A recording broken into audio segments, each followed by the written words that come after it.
Hello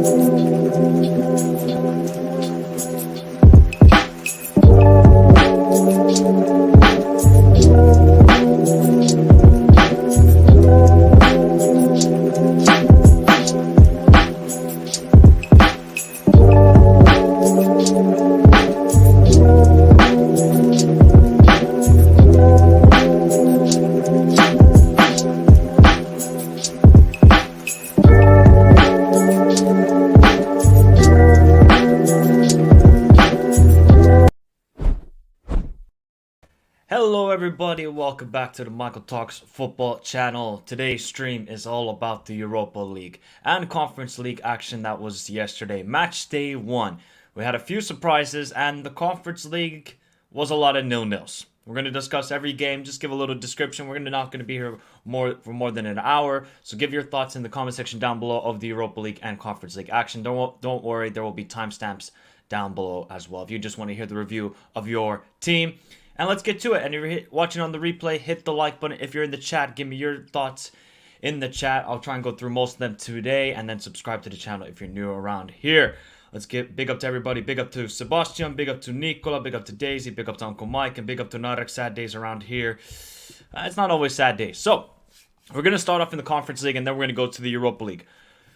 An unbelievable result here in the Conference League. We had a couple of upsets. We had a couple of upsets. And this is the first one. Not that RFS won, but they drew away to Fiorentina 1-1.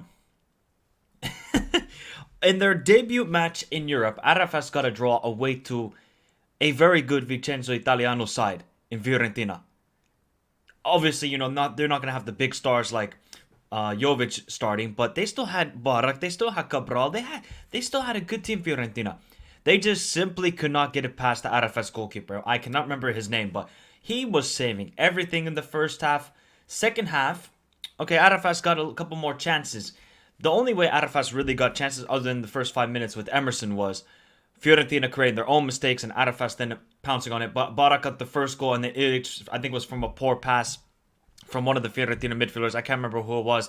Pounced on it, and it finished 1-1. But I'll just quickly show you the stats of this game because it just shows you how dominant Fiorentina were. But they just simply could not get it past the RFS goalkeeper. Look at those stats, people. Look at those stats. Unbelievable. This is a great result for RFS. And, hey, they got a chance in this group. They got a chance. It's not easy going away to Fiorentina and getting a point. And they did it in this matchup. So shout out to RFS. This is obviously in Group A action. And then the other match in Group A, it was a complete and utter domination from Başakşehir. Easy result for them. No worries against Hearts. And Hearts, obviously, they got a harsh reality to what European football is. Because it's been a long time since Hearts have competed. But watching the highlights, Başakşehir were absolutely dominant in the game. Absolutely dominant. They created chances.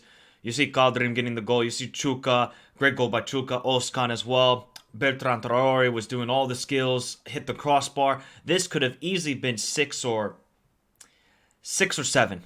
It could have been if Başakşehir were just clinical. And for Hearts, if these are going to be the performances, it's a long Conference League season for them. But look, I mean, it was just total domination from Başakşehir. Absolute total domination, and nothing Hearts can do. But this Başakşehir side looked very good. Even when Mesut Ozil's not playing, and I don't know if he's actually played any minutes. Başakşehir fans can let me know in the comments section down below if he's played any minutes. But they still look good and very dominant performance. We're interested to see then how Başakşehir will play against Fiorentina, because that's going to be in the next game next week against the two opponents. And then we move on to Group B. Before that, let me get through some of your comments. Big up to Alex. He says, I think both teams to score in this game around the 70th minute at like plus 500. Wow. Damn. You must have won some money. We were robbed with the second and first goals of Basel. Yeah, we'll get to those. We'll get to those. So then we have Anderlecht against Silkeborg. Obviously, Silkeborg, they values the midfielder. He went to Brøndby.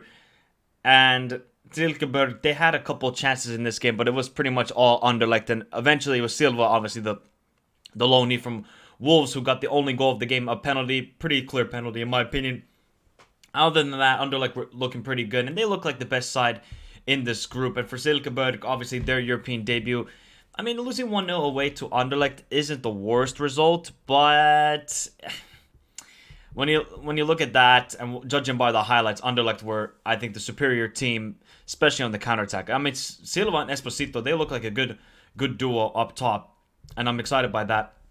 Even though Esposito didn't play in this game, was Ravaiov, who's been at Anderlecht for, I mean, God knows how long Ravaiov has been there. But Esposito and Silva can do some damage in the Conference League this year. And Anderlecht, they got the likes of Vertonghen. They got Diawara from, obviously, AS Roma. That was, I think, a deadline day signing. So Anderlecht have a good team. It's just about taking your chances and being clinical, because you saw the expected goals. They had 2.5, and they only scored 1 goal in this game. It was from a penalty from Silva.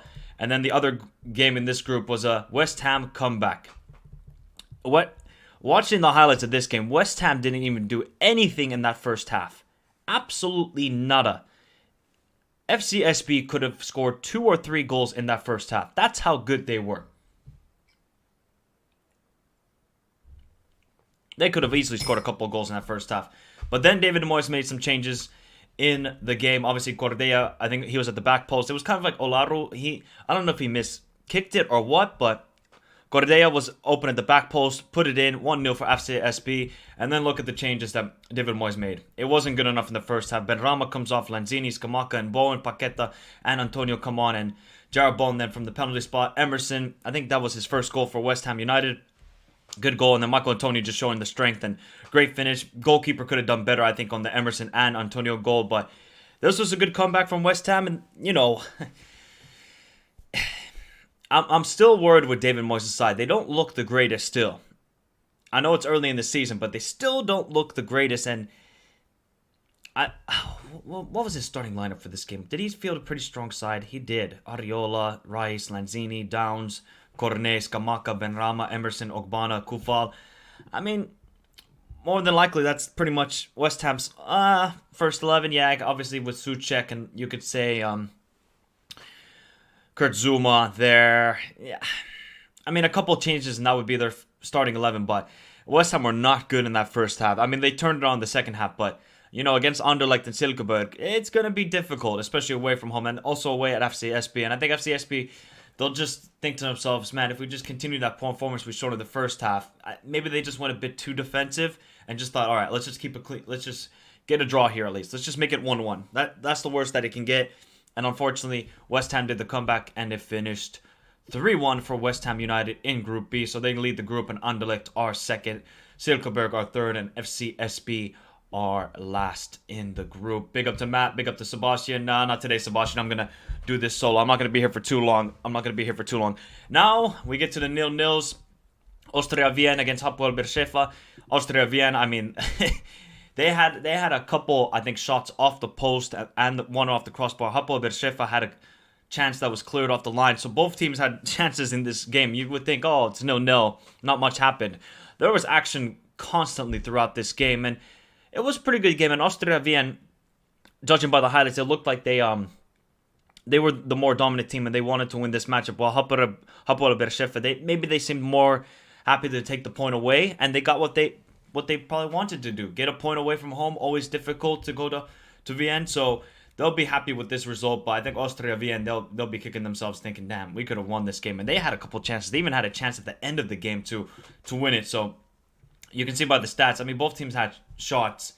Was it the greatest game? No, but there was chances, and I'm amazed that this finished 0-0 compared to Vaduz and Apollon. That game, yeah, that wasn't the greatest. This game, I'm surprised it finished 0-0. I'm really shocked about that. And then the other game in this group, well, talk about a football match. This was it. Villarreal 4, Lech Poznan 3. I am shocked that Lech Poznan scored 3 goals in this matchup. First off, the first 2 minutes, Skorras scores. I don't know what Villarreal are doing in the back. Just a poor pass. Skorras has an easy tap-in from Isak's. Good pressure on the ball. Villarreal, maybe they just didn't think to themselves, oh, they're not going to press. Lech Poznan with the good press, get the ball. Skorras then taps it in, and then Villarreal said, all right, we're going to turn it on for the last 8 minutes of the first half. Chukwueze with a wonderful volley, then Alex Baena twice to end the half. It was 3-1, and you think to yourself, oh, Villarreal will win this game 5-1, 6-1. It's over. Lech Poznan had other ideas. It was Mikael Isak with the penalty, and then a great pass from Skoras, and then Mikael Isak with the wonderful finish with his left foot, and it was 3-3, and Lech Poznan were, you could kind of say, in a dreamland, because scoring 3 goals away from home against Villarreal, you would think to yourself, man, we're going to win this game. Well, Francis Coquelin had other ideas. Shot from I think it was around the edge of the box, maybe took the Lech Poznan goalkeeper by surprise, and it went into the back of the net, and I think Lech Poznan, oh man, they're ruining it, because Isak had a great performance, and I mean, Villarreal, they're a good side, but they do concede a lot of goals, and you can see that they switched their squad quite a bit for this game. You know, obviously Morales is a starter, Chukwueze is now coming off the bench, Francis Coquelin, you know, he's in and out of the starting 11, so it was pretty much a lot of changes, but Villarreal still looking good. 4 goals, though. I cannot believe this game ended 4-3. If you told me this would end 4-3, I would have been shocked, because look at the XG for Lech Poznan. Obviously, it was from the tap-in. I mean, it's going to be 0.95 or something like that, but still, Lech Poznan gave a great account of themselves in this game. Give them confidence heading into the rest of the matches in the group, especially, you know, with Austria Vienna and Hapoel Beersheva. So, good game to watch. If you were watching the game, obviously I was watching the highlights of the matchup, and I was at the stadium while this game was going on. So, Villarreal are first in the group, then Austria Vienna, Hapoel Beersheva, and then Lech Poznan are last in the group. But they'll be very happy with their performance. Yep, I can't believe it finished 0-0 either. When you look at their domestic scorelines, agreed. There was some really big chances missed in the game. Yeah, I think between Austria Vienna and Hapoel Beersheva, there were so many chances in that game. So many chances. I will certainly be taking the over on that rematch. Yeah, probably. Big up to Sebastian Lech Poznan. Wow, 3 goals versus the favorite in the Conference League. A great game. Agreed with that. So, here we go. Well, this was another intense game. Slovako, their first ever European game, obviously in the group stage. I'm not counting qualifiers. I'm talking about the group stage. Okay, well, that's some... Mod, Sebastian, can you do something? Thank you. Slovako, Kalbitska, 5th minute, 19th minute, and then the red card from Bilic. Now, rewatching the replay, I mean, he did come studs up on the ankle. I can have some sympathy with Bilic. I don't think it was really a reckless challenge per se, but straight red, I thought it was a bit harsh. And I think they went to VAR for it. Yeah, they went to VAR for this challenge. I thought it was a bit harsh, in my opinion, but, you know, it's VAR and they got a slower camera angle. And then the madness began for Partizan Belgrade. 10 men, and Diabate said, let me show you what I'm doing. 2-1, 2-2. One of the goals was absolutely fantastic. And then my guy from last season, Ricardo Gomez, with a wonderful left-footed shot into the bottom left corner. And 15 minutes, 10 men, 3 goals. An unbelievable comeback from Partizan Belgrade. But then Slovako scored in like the last 10 minutes of the game. Libor Kozak with the goal, and it ends 3-3. And this was just an entertaining matchup. I mean, Partizan had a lot of chances in that second half. And I'll just show you guys quickly the XG to just give you kind of an idea of what happened in that second half. I mean, look, they had nothing in the first half, and then all of a sudden, 0.39. It was absolute madness of a game, and hey, you got to give it to Partizan for the comeback. And Slovako, first home match, first ever European game, they would have been thinking to themselves, 2-0 up, got the red card, we should be winning this game. It didn't quite happen for them. So, finished this 3-3, probably them, and then obviously Villarreal, Lech Poznan, those were the games of the night. And then we go to Nice and FC Köln. I mean, even before the game, there were some just horrific scenes between the fans, and just hopefully nobody got injured between the fans, because there was about 10,000 FC Köln fans in Nice. 10,000. Just shows you the support that German clubs have. So Tigres in the first half, and then Delors from the penalty spot. But judging by the highlights, I mean, FC Köln, they didn't really take the game to Nice. I thought Nice had a lot of good chances. They hit the crossbar in the second half, and I was like, okay, maybe Nice should have won the game just based on the chances that they had. And FC Köln, maybe they just were going there for a point. Obviously, Nice not in the greatest form with Lucien Favre this season, but they'll be happy. And I think a point away, especially Nice in this tough group, because they're still Partizan. And look, Slovako don't look like any joke in this group. But I think based on the play, I think Nice should have won the game. I really do. But take nothing away from Asökön. Good performance to get the point away from home. And look, it's pretty much just all to play for in this group. I'll just show you real quickly right here. It's all on 1 point.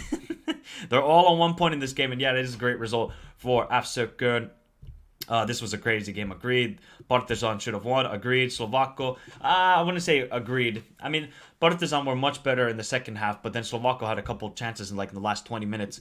Slovako's underrated. What a game. Slovako 3-3. Big Partizan. Big up the Super M.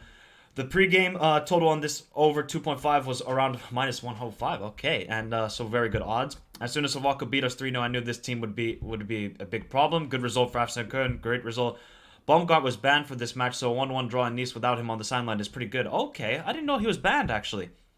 Well, that is a great result then, especially with Baumgart, because we all love that manager. We all love that manager. So, it all to play for in that group still, and look, the return leg between Asökön and Nice might get very interesting, and especially between the fans, because, yeah, those were not pretty sights between the two fans. So, Vaduz made their European debut as the Liechtenstein Giants, hosting Apollon, and this game pretty much had nothing.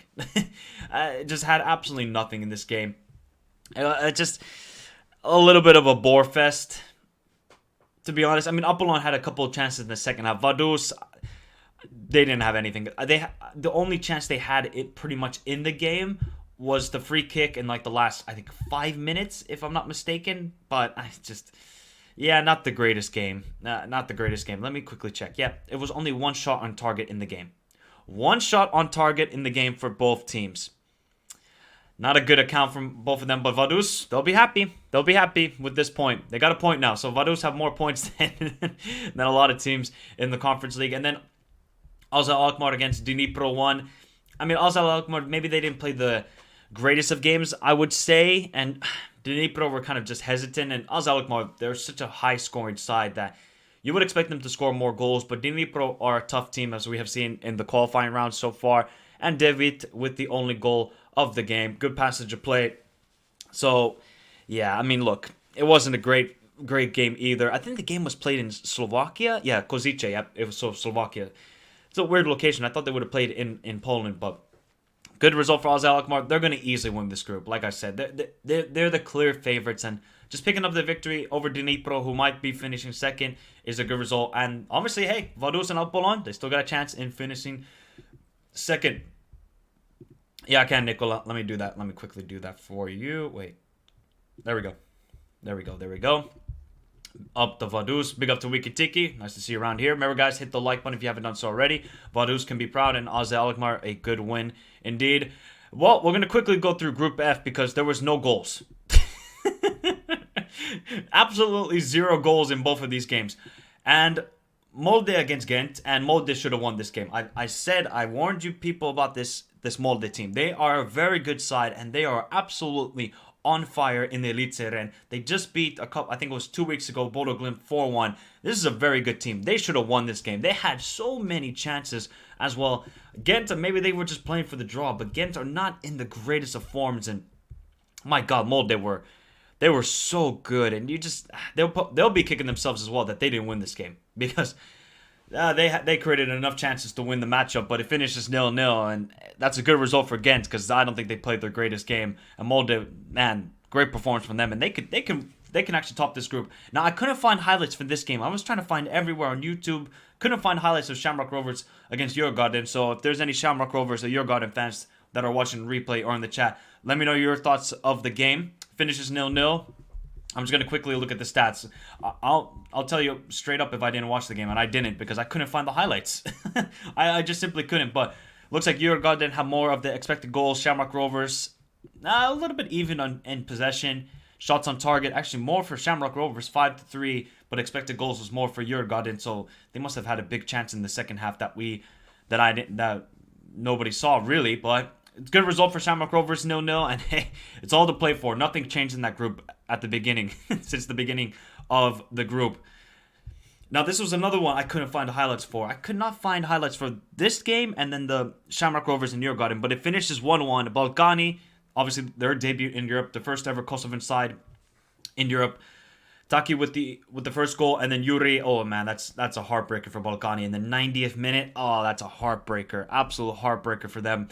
I like I said, I didn't find the highlights for this matchup either. So let me quickly look at the expected goals. Wow, Balkani had 66% of the ball possession. I am surprised about that, but Cluj had more of the expected goals. Big chances missed, actually won as well. Who had more shots on target, 62. So Cluj were just deadly on the counterattack, it seemed like. So, hey, Balkani will be happy with the point, though. They'll take that point all day, every day. And then, I mean, look, and then nothing changes in this group either because Sivasspor and Slavia Praha. Olinika, who was an absolute beast last season in the Conference League, continues his good form, 4th minute. And then Saba with the equalizer in the first half. That was a good goal, actually. I remember watching that in the highlights. I remember then there was a red card in this game. Yeah, it was from the Keita. I don't know if it was a late challenge or something. And then there was a penalty, and it was missed. 93rd minute, yep. Provod missed the penalty. Great save from, I think, Vura in goal for Sivasspor. Otherwise, it would have been a cheeky win for Slavia Praha. But it finishes 1-1. And Slavia Praha will be kicking themselves. They had a couple good opportunities in the game. This side, they haven't been the most high-scoring of yet in the qualifying rounds, and so far in the group stage, it's obviously only one game. So it's not like last season where, I mean, Slavia Praha were just scoring for fun. But going away to Turkey and getting a point, I don't think it's the end of the world. And they'll still fancy their chances of topping the group. And Sivasspor, good result, especially when you go down to 10 men with obviously the last 5 minutes and saving a penalty. Sivasspor will take the points in that game. And nothing changes in that group. Absolutely nothing. And then we get to the last group in the Conference League. Basel 3, Punic in their European debut from Armenia, 3-1. Big up to everybody, even though they missed Katie's players. Aze barely scraped out that win. Okay, cool. I predicted a 2-1 win for Molde and that they would win the group. Hey, look, man, I think Molde can still top that group. I really do. Their performances have been absolutely impressive so in the last couple of games. So 3-1, Basel, Punic. Obviously the penalty, then Dacian.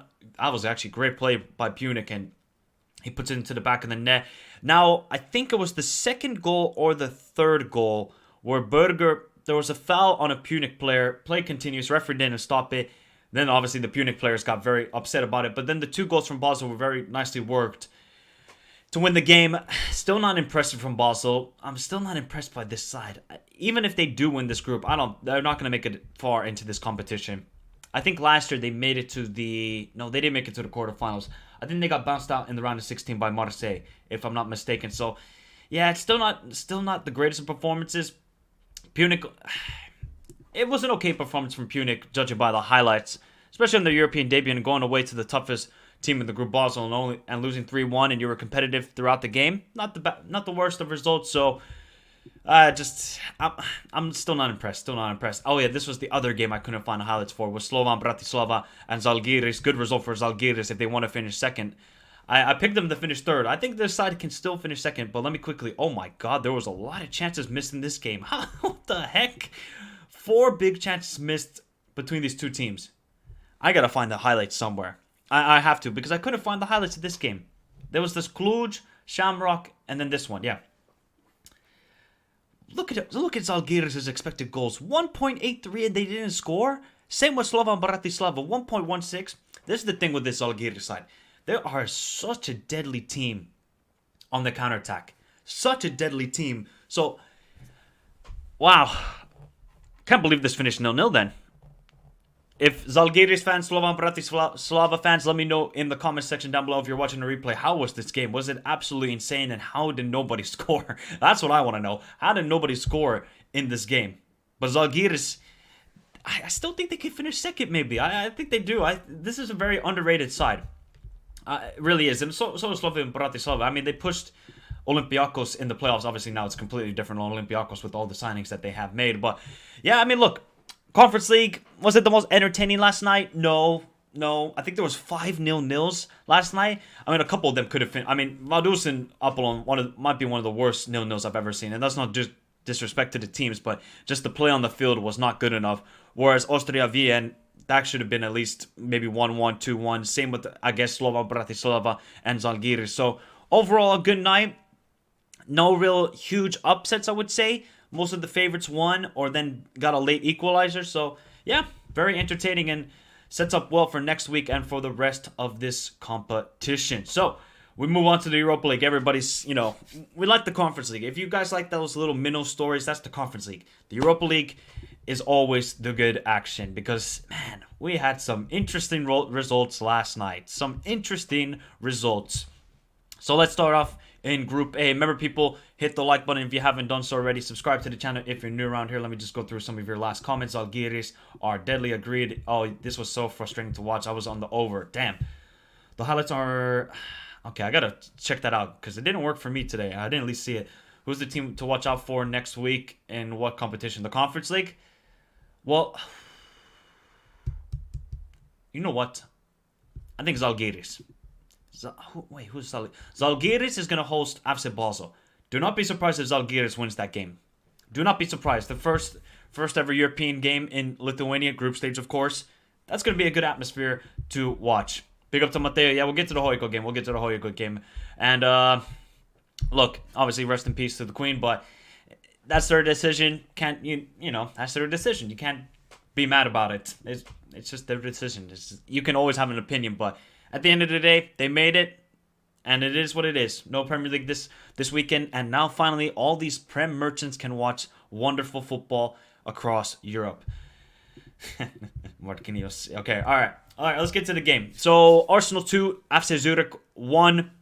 Arsenal should have won this game 4-1. I mean, FC Zurich, I said in my Europa League group stage predictions, this team is not the same as last year. A lot of changes, the manager changes, and the performances so far this season haven't been the greatest. So it's a lot of changes at FC Zurich, and they just didn't show any desire to play in this game. I mean, not desire, but just any know-how to, at least attack on Arsenal. It was just counterattack. But Marquinhos, obviously debut for Arsenal, gets a debut goal. Great pass by Nketiah, and it was a great finish from Marquinhos, I must say. Absolutely marvelous. And then Griziu, I think that's how you pronounce it. Probably absolutely butchered that name, but he gets from the penalty spot. I mean, yeah, it was a penalty. So Griziu then puts it into the back of the net, and then Eddie Nketiah. Why is it Edward Nketiah? Why do they have Edward? But everybody says Eddie Nketiah. With the goal, pass from Marquinhos. Great finish from Nketiah. Should have been more in this game. Was it the greatest Arsenal performance that we have seen this season? No, but I mean, they made a lot of changes to their lineup. Obviously, Xhaka and Lokonga keep their spots. Fabio Vieira getting his first star. Matt Turner in goal. Shout out to the USA. Hopefully he gets some more games in the Europa League. Tomiyasu holding. Gabriel Tierney. So, I mean, they made a lot of changes. Arsenal, I'm just wondering with Arteta, why would you bring on Saka, Erdogan, Zinchenko, and Jesus? Why would you do that? I mean, obviously you don't have a lot of other options off the bench. And if you're that worried about FC Zurich, all right, you just got to try and kill the game off in the first half. But Zurich, obviously, we're going to be very defensive and try and keep that clean sheet and frustrate Arsenal. They did it for most of the game. And I mean, look at the expected goals and look at the big chances and look at the possession. Just shows you how dominant Arsenal were. And I think for FC Zurich, I mean, they had a couple of chances, but nothing really threatening Matt Turner. But this Marquinhos guy, he looks good, and he's gonna slowly develop, and then he can, what? Who knows? Maybe he can challenge then Saka, even though Saka is a fantastic player in my opinion. Now this game was very entertaining to watch, absolutely entertaining to watch on the highlights. All right, I didn't see any of the other games fully except for obviously Hoyko being at the stadium. So judging by the highlights, man, how this finished 1-1 is beyond me. At PSV against Bodo Glimt. Now, this is a great result for Bodo Glimt. But we're going to get to why maybe it wasn't at the end because, yeah, they had a fantastic chance at the end. Grombeek's goal. That's all I got to say. Magnifique golazo. This guy, man. Record signing for an Elite Serien club. I think still, even though, Bodo Glimt signed some of their older players. Grombeek, I mean, unbelievable finishing top right corner. Absolutely marvelous goal. I mean, PSV had a couple of chances in that first half. Gakpo had a chance, but then Gakpo's goal was absolutely fantastic. I cannot remember El Ghazi with the assist. Oh my god, the pass from El Ghazi into Gakpo's path was beautiful. Splendid. So, really entertaining game. Now, there was a massive chance at the end for Bodo Glimt, and I cannot remember who had it. It was Vetlesen, because it was Salvesen who came off the bench, beat his man, puts it to Vetlesen, who had an open net. All he had to do was choose one of the corners, but he shot it straight at Benitez. It was like the 94th minute. Bodo Glimt could have won this game at the end, but still, I said this is a great result because what did I say in my Europa League predictions? Final match day, it is Bodo Glimt hosting PSV. If they're on the same points, I said book it. Bodo Glimt will win that game and finish second in the group, and Arsenal will obviously win it. So, good result for them. I think for PSV, I mean, they've had a lot of injuries. Obviously, Luke de Jong going out, so is that affecting the team quite a lot? Gakpo looking good, but just not clinical enough as well, Gakpo. That's kind of the frustrating thing. He had a lot of chances in the game. He just wasn't clinical enough. But Arsenal are first in the group. FC Zurich are last, and then PSV and Bodo share the spoils. Wicked Tiki says dominating the game, but we were a bit impotent up in front and never really felt like Zurich would score apart from their pen. Yeah, judging by the highlights, I kind of feel the same. Big up to Jan Hugo Andersen. Big up to you. Finally, Premier League merchants show respect to the rest of Europe. I saw a tweet from No Context who was fine with postponing, but okay. Nico, they can finally watch real football. Marquinhos looks good. Been watching him in the under-20s. I've been wanting him to come on. Nice. I mean, obviously, I don't watch Arsenal under-21s. To be fair, I don't even watch Liverpool under-21s because there's so much football across Europe to watch. But yeah, this Marquinhos guy, he did look good judging by the highlights. He did look good. Hopefully, he can get a run on the team for Saka to have a rest. I think that's important. You need to give Saka a rest. I think first kind of 4 games, Saka was looking a little bit fatigued. So if Marquinhos continues to develop, that's going to help then Saka get some rest. And maybe in some games like, let's say, against Brentford or Nottingham Forest or Bournemouth, then you can allow Marquinhos to start in the matchup. Brilliant result for Bodo Glimt. They can take confidence going forward in the group. Agreed. And I was surprised by PSV result. Bodo Glimt don't play well against Arsenal. I don't know, Wicked Tiki. I don't know. What's the next game? Oh, it's Arsenal against PSV. Oh, that's going to be a big game for PSV. It's going to be a big game. And Bodo Glimt hosts FC Zurich. That's going to be a dub. That's going to be a win for them. And hi from Bodo. Hey, there we go. Look, man, I love my Bodo Glimt, and I still think they're going to finish second in the group. I think that not losing away to PSV was a big, big thing. So we continue to Group B, where we have AIK Larnaca against Stade Rennes. And Stade Rennes' goals in this game were beautiful. Absolutely beautiful. Diate, the center back who they signed, scored an absolutely ridiculous left-footed goal into the bottom right corner. You would not think he's the center back with that finish. Ridiculous. Then AIK, obviously, equalized with Oyer. Good little finish, good combination with Rosales. And then those was a good substitutions with Ansignon, who, that little flick he made from the cross, I think it was from Sulemana, the Ghanaian guy who was really good at the AFCON. Great cross from Sulemana and Ansignon with a great finish. It was like on the outside of his boot. And the goals from Stade Rennes in this game were absolutely insane. And they were definitely the more of the team that wanted to win this matchup. They were really good in this game, and they had a lot of chances. And look at the expected goals, and look at the shots on target. Judging by the highlights, Stade Rennes had a couple of really good chances to win this game, and eventually they did. And Stade Rennes are looking good. They are looking good so far. Then we get to Fenerbahce and Dynamo Kiev, and also Fenerbahce, they look good now. I think they got revenge on Dynamo Kiev because obviously Dynamo Kiev knocked them out in was it Champions League or Europa League? I can't remember which one of them. I think it was Champions League. Yeah, I think it was Champions League playoff round. Yeah, look, they've made a couple of interesting signings. Gustavo Henrique, great goal from obviously a Diego Rossi pass. Zhankov in the second half, just poor defending from Fenerbahce. They could have really dealt with the situation. It was good cross from Vitaly Bualski, but Zhankov with the finish. And then Batman, Batshuayi with the winning goal in the 92nd minute gives Fenerbahce the victory. And I think it was fully deserved. Fenerbahce, they had better chances in this game. They seemed like the side that wanted to win the matchup. And they eventually did with Batman. Batshuayi. Great. It was a great game, to be honest. Judging by the highlights, it was a great game. Big up to Misha. Good day, mate. The Aussie Rose is still going ahead. Finals time, Collingwood versus Fremantle. Oh, nice. Bro, they postponed. Yeah, I know. Arsenal are good. Oh, yeah. Arsenal are very good. Arteta has achieved Arsenal's European dream to play Bodo Glimt. I have no problem. Yeah. Neither do I. It's just, this is the special occurrence, people. And looking forward to that match. Tickets are ready. Yes. Oh, man. Bodo Glimt against Arsenal. If Bodo Glimt beat Arsenal in Bodo, that is going to be something to celebrate. So you can see here, I mean, Fenerbahce were the much more dominant team, and eventually they got it with Batshuayi. Batshuayi with his right foot. I mean, Dynamo Kiev are in a bit of the mud right now. They've lost 6 games in a row, Dynamo Kiev. It ain't looking good. It ain't looking good for Dynamo Kiev, and that's a worrying signs, especially in this group. And I knew I had a funky feeling that they would finish third, and it's proven me right. Obviously, they're going to play next against AIK Larnaca. They have to win that game. They got to get some momentum for this season because it's not been good. And Lucescu, the legendary manager, it ain't looking good. It ain't looking the greatest. So, obviously, Stade Reims and Fenerbahce are up top, and AIK Larnaca and Dynamo Kiev are 3rd and 4th, and it's a long road ahead for them. We move on to Group C. Which one should we start with? Well, let's talk about the game that I was actually at, which was actually a great match to be at. Wait, where we go? Man United. We'll get to Manchester United. Don't worry. Big up to Bipra. I haven't seen you for a while. Hopefully you're doing well. And yeah, United stunk, but they got robbed. But we'll discuss about that. So, Hoiko against Real Betis. Shout out to Mateo, one of the subscribers on the channel, always a Real Betis fan.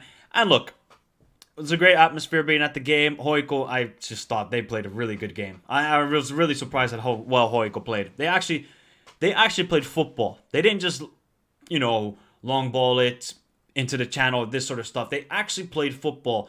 And my God, our midfield of Santari Väänänen and Lucas Lingman, I mean, I could not even tell you if William Carvalho was a midfielder for a La Liga side. Because William Carvalho, yeah, he won the penalty, but other than that, I don't think William Carvalho was that good in the game. he really wasn't. But obviously, Jose with the penalty, it was a foul from Bujilab. Nothing you can do there. Why are you sticking your leg out? And William Carvalho, he gets stamped on. It's a clear penalty. I mean, at the stadium, you can't realize it, but watching a replay, it's a clear penalty. And man, they had a couple good chances in that first half where they were just a little bit blocked, or then Malik with the missed kick, it would have been offside, but just sometimes Hoiko's final decision making wasn't the greatest. We get to the second half, started off really well. I thought we got a penalty. Had a chance at the back post with Pirsoiri. My God, if he could have just sorted out his feet, it would have been 1-1.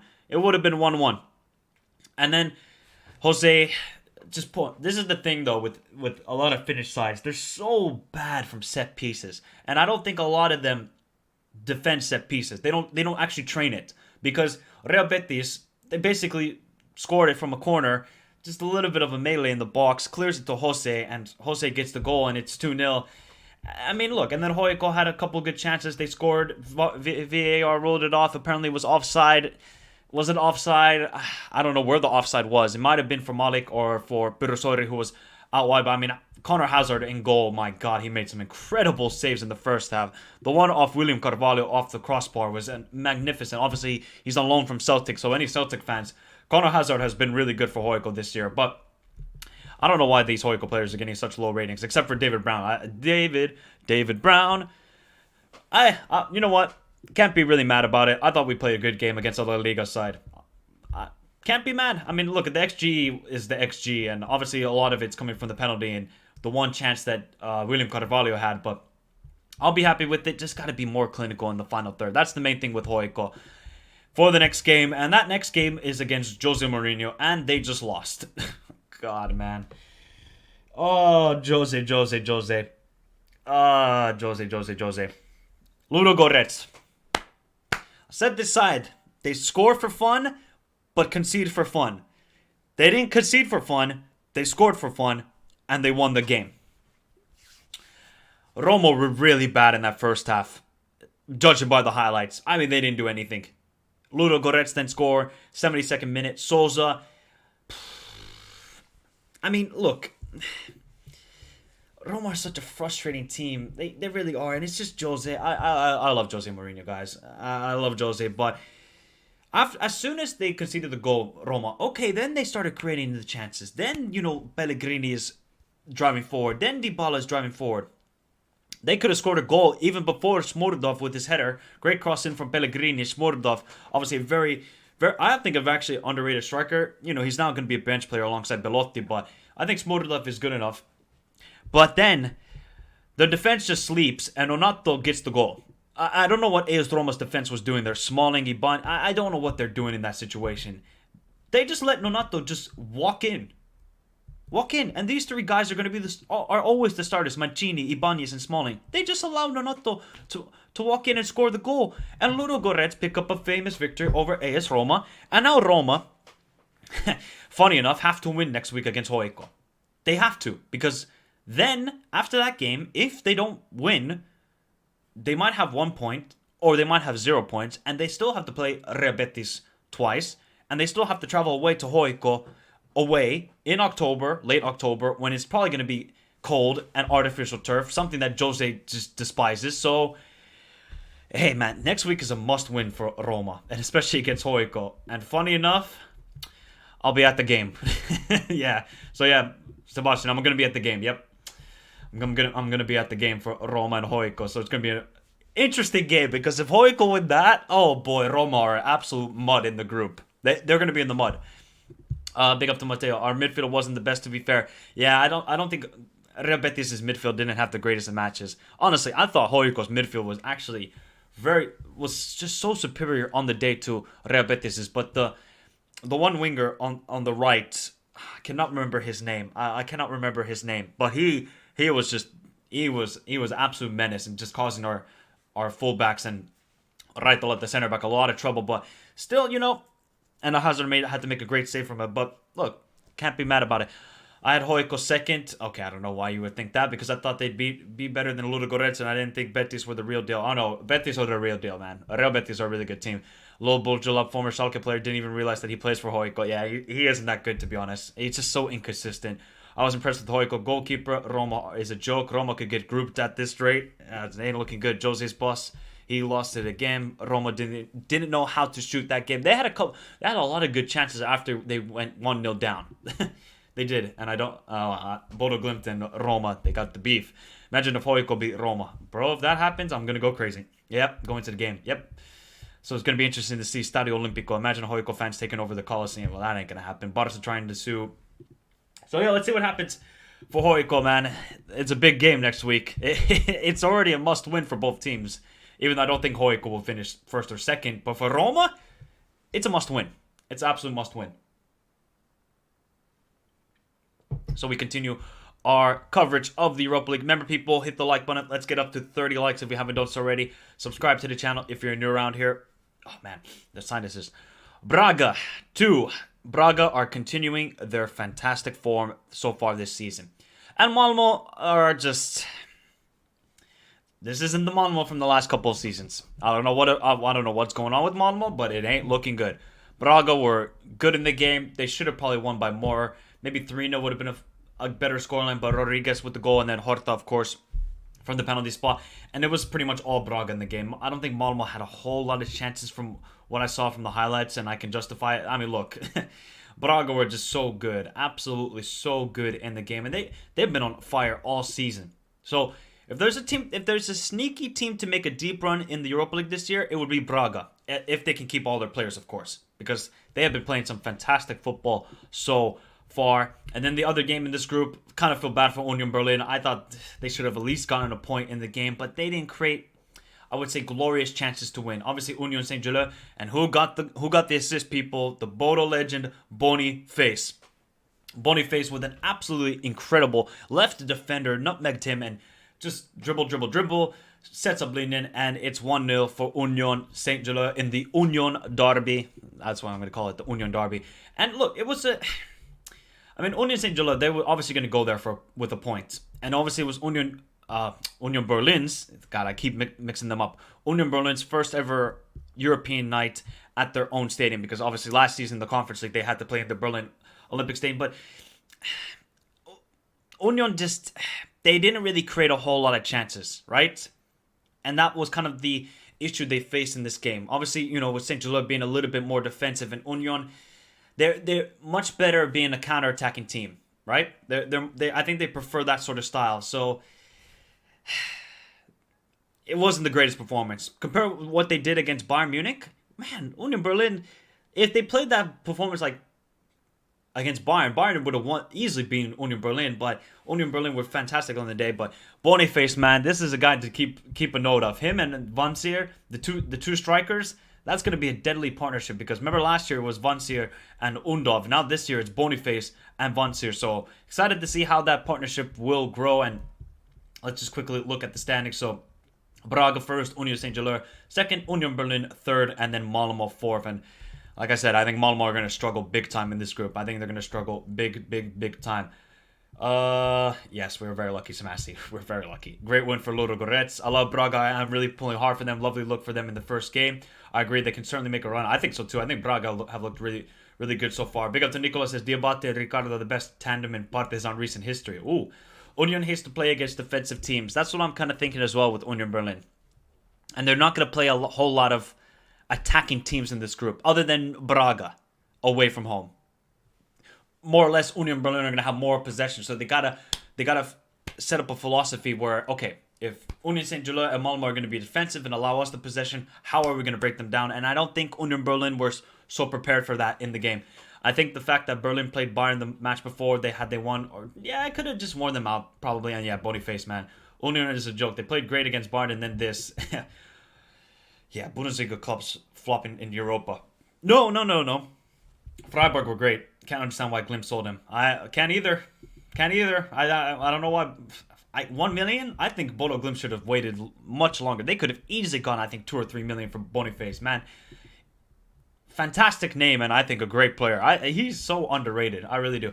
Okay, so I only watched the highlights of this game. Manchester United against Real Sociedad. And let's just quickly look at the lineup for United. Okay? Let's just quickly look at the lineup. So De Gea, Malacia, 2 center backs changed. The 2 fullbacks are the same. Eriksen, Casemiro, Fred. Okay.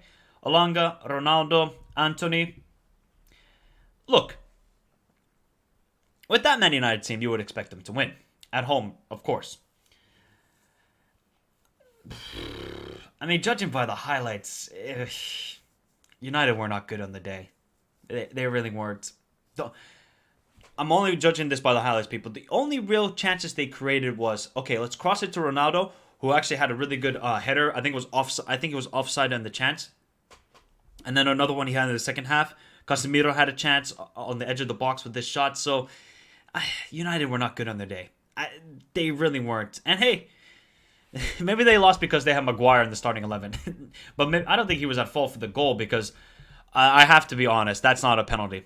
Guys, let me know in the chat, yes or no, and in replay, if you're watching, let me know in the comments, yes or no for a penalty. That is never a penalty any day of the week. I think it was David Silva, hits the thigh of Lautaro Martinez, his arm is up, it goes off his thigh, onto his hand, and is a penalty.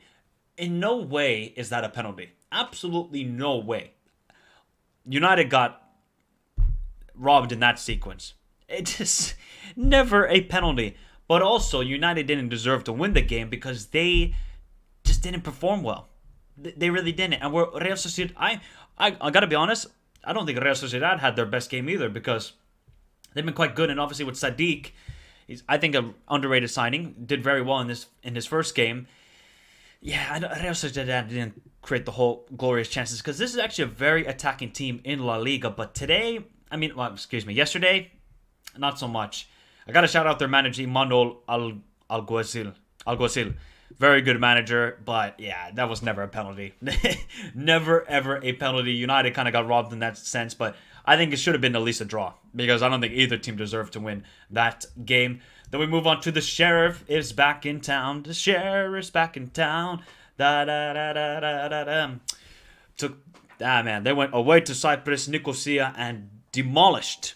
I don't think Sheriff had scored this many goals in Europe altogether. They've been struggling for goals in the qualifying rounds, and they go away to Omonia and win 3-0. I mean, very good performance. I thought they were very deadly on the counterattack, judging by the highlights, and that's kind of how they scored the goals, other than obviously the penalty, where then obviously I saw on Twitter that somebody threw a water bottle. I think it was aimed for the player, but it hit the referee, and the game was stopped for a while. So, yeah, look, Sheriff, I think they were deserved victory. Omonia, not that great of a performance, I have to be honest. And hey, look, Sheriff can be an interesting team. Next week, they're hosting Manchester United at home. Obviously, they're going to be very defensive, hit United on the counterattack, so United got to be careful.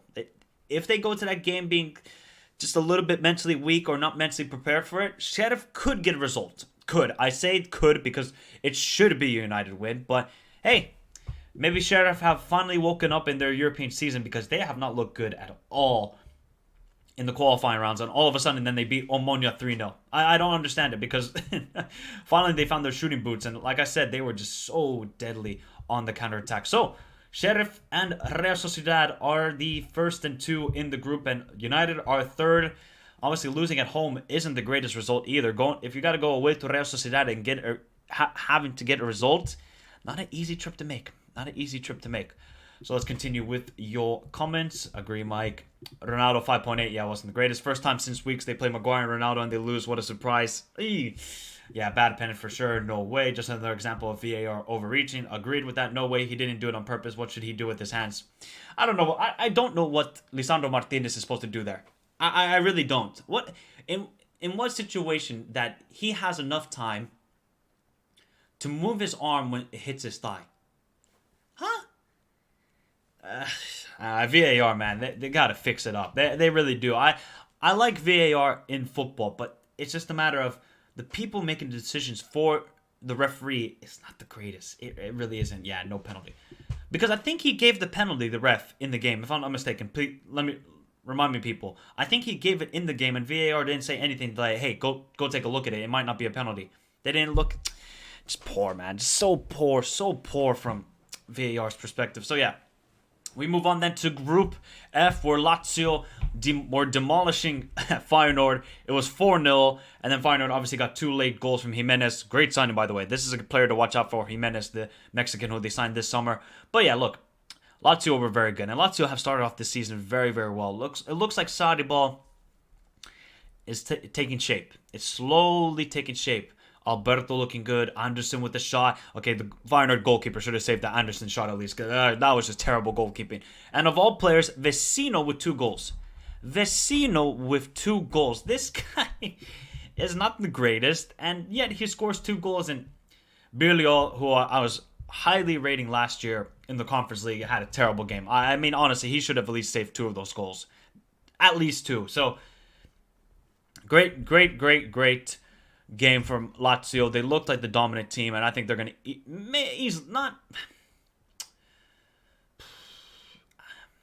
maybe not easily win the group, because Feyenoord, they just got to fix up defensively, because defensively they were just an absolute mess for that first 30 minutes. They could not stop Lazio at all.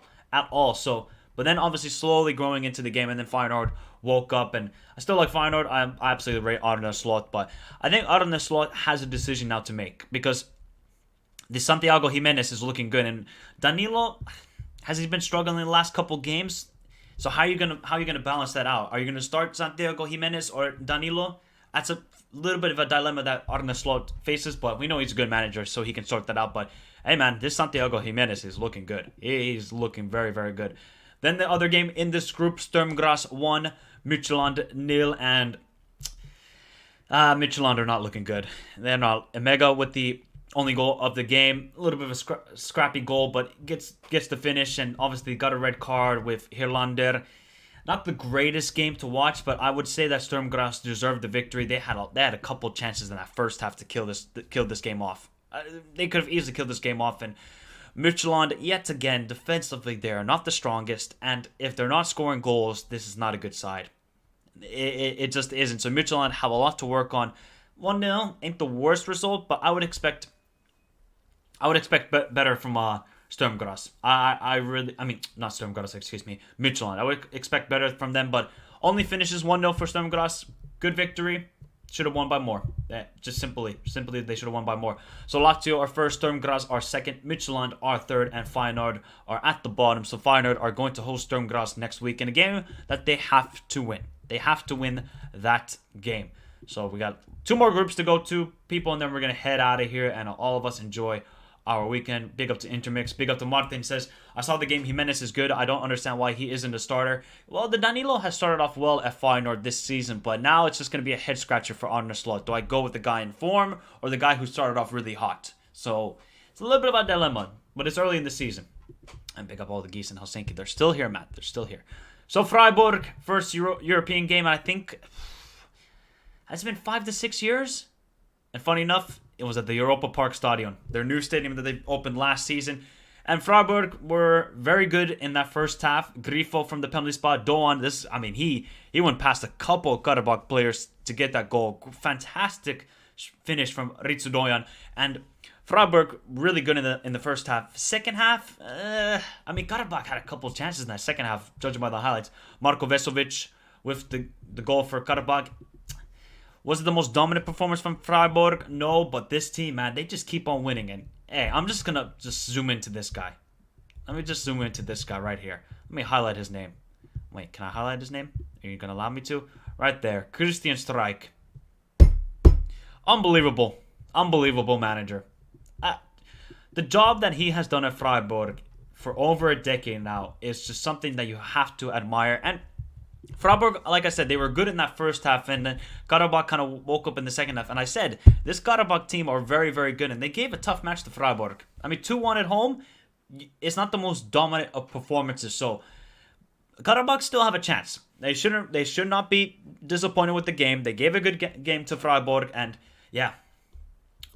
If Freiburg make a deep run in the Europa League, it's just unbelievable from this club. Absolutely unbelievable. They made a fantastic video, by the way, on Copa 90. I would highly recommend about Freiburg. Unbelievable story. Absolutely unbelievable. Then we get to the other game in this group, Nantes.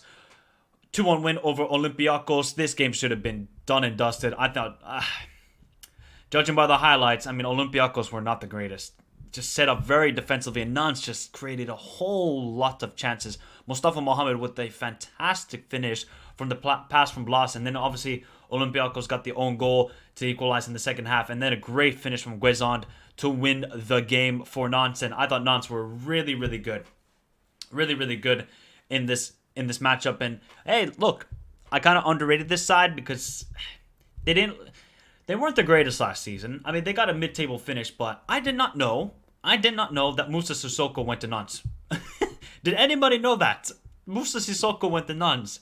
Had absolutely zero clue. And obviously, even Moses Simon started off the bench. So, look, Olympiacos have made some good signings. When you think of Lucas Biel, then obviously they didn't even play, or did they play him? Oh, they played Huang, obviously, from Nottingham Forest. So, they made a couple of good signings, but this team, it just seems like the chemistry still isn't there. And are they a bit too defensive? Because, look at the expected goals. I tell you, people, watching the highlights, Olympiacos just were not good in this game. They really, really not good. And Nantes should have at least, I think, scored 3 goals. At least. But, hey, they got the 2-1 victory. Was a little bit late, but, hey, they'll take it late. And they won the matchup 2-1. So, Freiburg and Nantes are first and second. Karabakh and Olympiacos are second. I think it is Olympiacos hosting Freiburg and then Karabakh hosting Nantes. So we could be in an interesting situation where all 4 teams are on 3 points next week. Because I could definitely see Karabakh and Olympiacos winning at home. I really could. And let's see. Maybe Marcelo will start next week. Who knows? So we move on to the final group. Let me go through some of your comments before I continue. Freiburg are looking good this season. If Freiburg make it to the Champions League, that's unbelievable. Very important win for Freiburg. Karabakh, a really good team. I predicted a 2-2 draw. Really good that they won it. I agree with that. He does a lot with nothing. Yes, Christian Streich. I don't know what he's doing. It's not... The thing is as well, they actually play good football. I got respect for Sean Dyche. He got Burnley to 7th position. The football wasn't the greatest, but you got respect for a guy who got Burnley Football Club to European football. Well, they didn't... Did they make it to the group stage? I cannot remember. I don't think they did. But anyways, he got 7th in Premier League. Christian Streich is in a similar situation.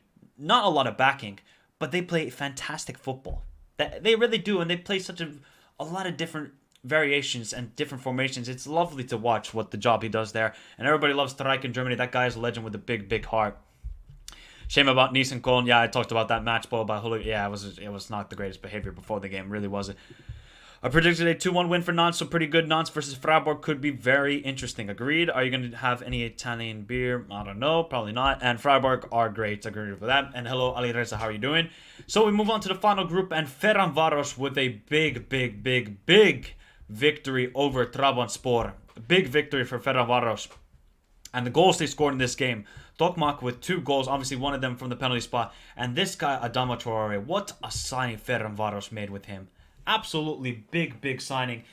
And hey, Ferencvárosi were pretty good. Even if Sivic, it was a clear red card. The guy, I mean, the stud's up and almost like broke his ankle. It was basically on his shin. It was a pretty nasty tackle from Sivic. I think it was a clear red card all day, every day. Ferencvárosi were good. Trabzonspor were poor though. I mean, defensively all over the place. And for the amount of signings that they have made, they similar to Olympiacos, just the chemistry isn't there. But Maximiliano Gomez, you guys might remember him from Valencia last year. They signed him, I think it was a permanent transfer, if I'm not mistaken. Good goal from him. I mean, they did get a late consolation in the second half, and they had a couple great chances, Trabzonspor, in the second half. Bozok with the goal. So I think Trabzonspor, they'll be kicking themselves they didn't get the equalizer. But I think Ferencvárosi, overall, on the play, I thought they were the better team.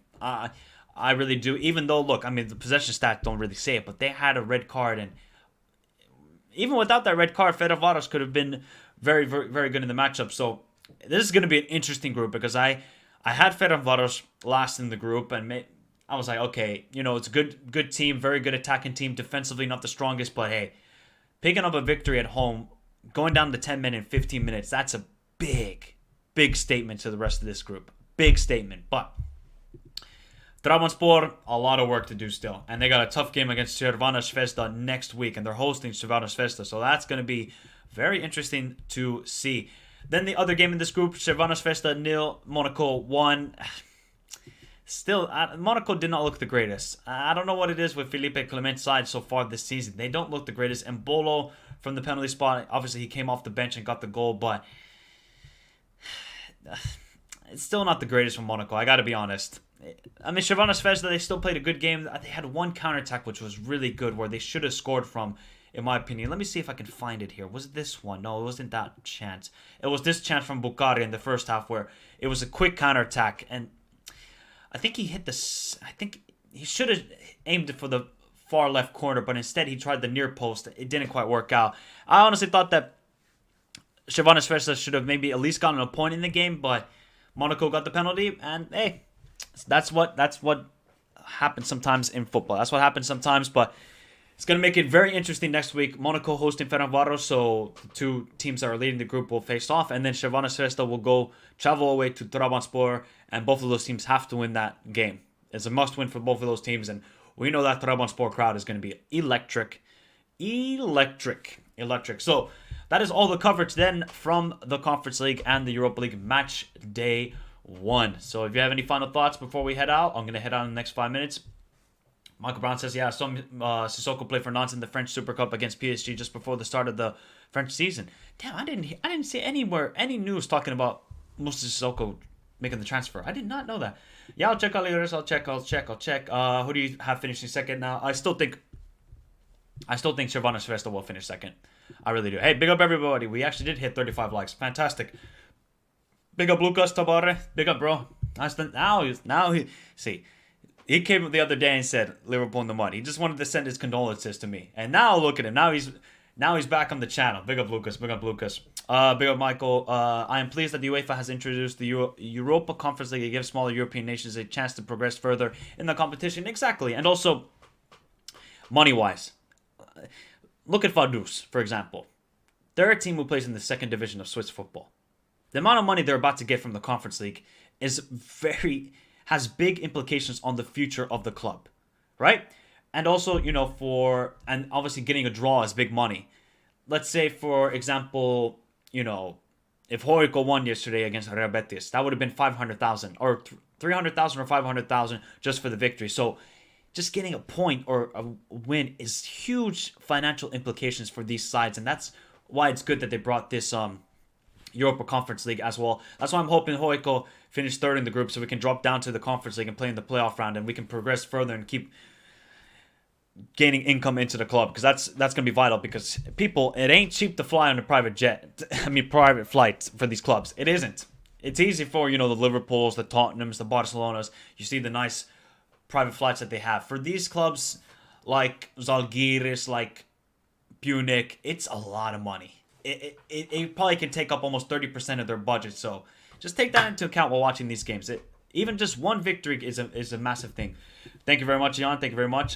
It is Trabzonspor. Correct pronunciation, Mike. As good pronunciation. All right. Well, thank you very much. And Marco Rose's first 3 matches as Leipzig manager against 2 of his former clubs, Dortmund and Mönchengladbach. Oh, and then Real in the UCL. Oh boy, Marco Rose is in for a tough gig at RB Leipzig. Hans, I'm gonna be honest. I don't like the hiring. I think it's just a safe hiring from RB Leipzig. I really do. I don't think it's gonna be any better than Tedesco. Yeah, okay, they'll get a manager bounce. Maybe Marco Rose can have a better style with this 5 in the back formation, but really, I don't. Might be good for until the end of the season, and then it'll be in the similar situation next season.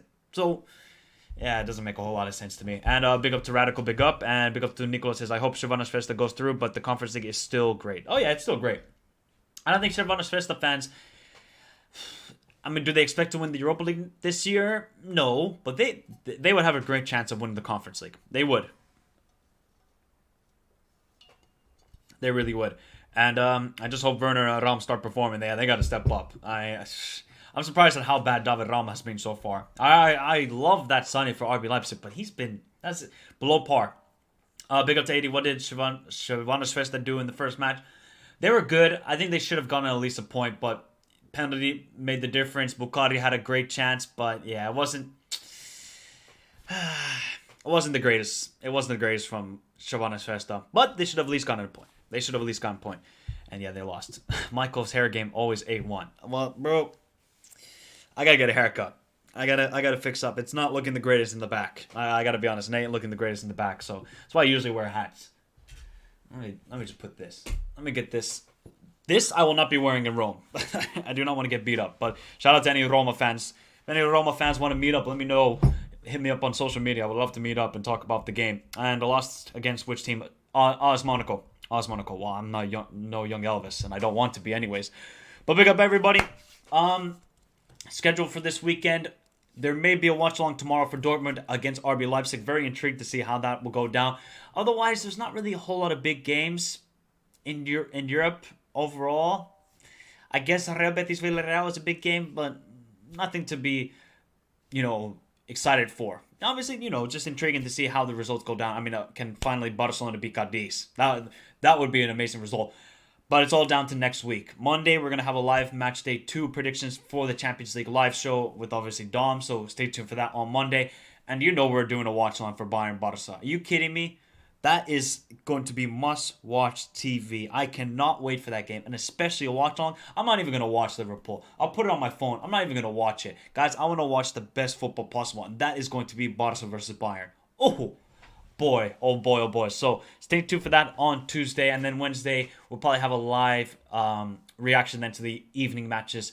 I say evening, the late kickoff games in the Champions League, and then I'm going to be gone for the rest of the week after that. So not a lot of content for the next, I would say, week and a half, but just stay tuned, hit the bell notification, subscribe to the channel if you're new around here. Remember to hit the like on the stream right now. Let's get up to 40 likes. And yeah, if you have any further thoughts, let me know in the comment section down below before I head out. I wait a whole day to hear you. Thank you very much. Big up Ilias. Why would they? You never know. And Blizzard versus Inter, most likely will miss it. Big up Red Devil Studio. And Liverpool needed this break. Oh, you know which teams need? Maybe there was payments made by Liverpool and Chelsea. Conspiracy theory. Because they desperately needed that break. Chelsea and Liverpool. Desperately. One, Chelsea, because Graham Potter can then start developing his tactics and, just see how the squad is looking. And then for Liverpool, I mean, they could use a whole year of a break with the way they're playing. Just terrible. Absolutely terrible. And if I see another performance like that where the players don't even have effort, I'm not even going to care anymore. I'm not, because as football fans, all we ask for is our team to give 100%, right? And this is not even just at Trent. It's at the whole team almost. If you're not going to give 100%, what's the point? What's the point in caring if you're not going to care? So, yeah, just Liverpool gotta fix up. They gotta fix up big time. Big up to Toby, man. Haven't seen you for a while. Hopefully you're doing well, Toby. Yep, I'm going to Rome, so it's gonna be a little bit of a mini holiday. Big up to Alexander. Hey, actually, oh man, I didn't play this video at the beginning. Oh, in honor of this person now being in the Europa League, there's only one video to play right now. I forgot to play it. There we go. Looking forward to the next live show, Mike. Have a nice one in Rome. Thank you very much. Thank you very much, Jan. Yeah, I'm super excited to go to the Stadio Olimpico. I bet the atmosphere is going to be crazy. Even if Hoik will lose 3-0, I could care less. I could care less. And Levo will get excited on Friday. Oh, yeah, he's going to be happy. He's going to be happy. So remember, people, hit the like button. Subscribe to the channel if you're new around here. Any further thoughts of the Europa League and Conference League actions, let me know in the comment section down below. Have a beautiful day. Stay safe in this crazy world. Remember, Monday we'll be live, and maybe tomorrow we'll do a live watch along for Dortmund against RB Leipzig. Further ado, adios, everybody.